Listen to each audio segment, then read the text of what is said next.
বন্ধুর টার্বুলেন্সে হাত পা কাঁপতেছে আমার লিটারেলি। আমি যতবারে বিমানে উঠি, যখনই টার্বুলেন্স হয় তখন শুধু আমি আল্লাহ আল্লাহ করি যাই, এইটাই আমার লাস্ট। আর জীবনে আমি বিমানে উঠবো না। বাহিরে যদি দেখাই প্রচুর পরিমাণের ম্যাগ, এই ম্যাগগুলোর সাথে যখনই হলো যে উইন্ড ধাক্কা খায়, মানে কি লেভেলের যে টার্বুলেন্স হয়ে বলার বাইরে। এমনিতে হলো যে আমার হাইফোবিয়া, যত সুরা, যত দোয়া, যত ভালো কাজ সব আমার চোখের সামনে বাইসে ওঠে। আর উঠবো না বিমানে, এরকম একটা থিঙ্কিং চলে আসে। এখন বলতে পারেন যে ক্যামেরা কেন অন করছি, বিকজ আমার এই একটা জায়গা যে আমি ক্যামেরা অন করলে দুনিয়া সব কিছু বলে যাই।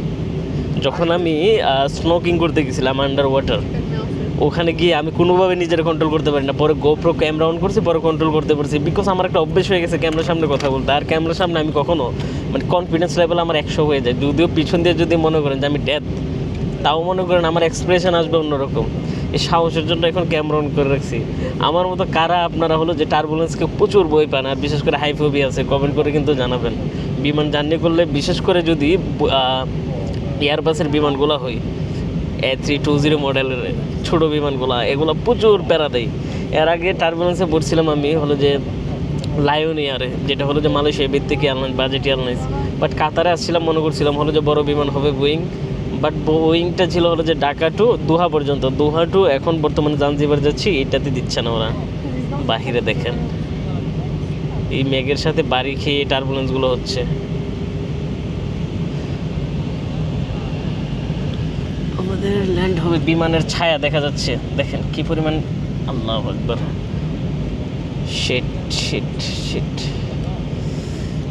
আমার বইয়ে হাত পা কাঁপতেছে লিটারে। ল্যান্ড করে না কেন এখনো? আল্লাহ, মাশাআল্লাহ। নিচে ভিউ দেখতেছেন? ওয়াও।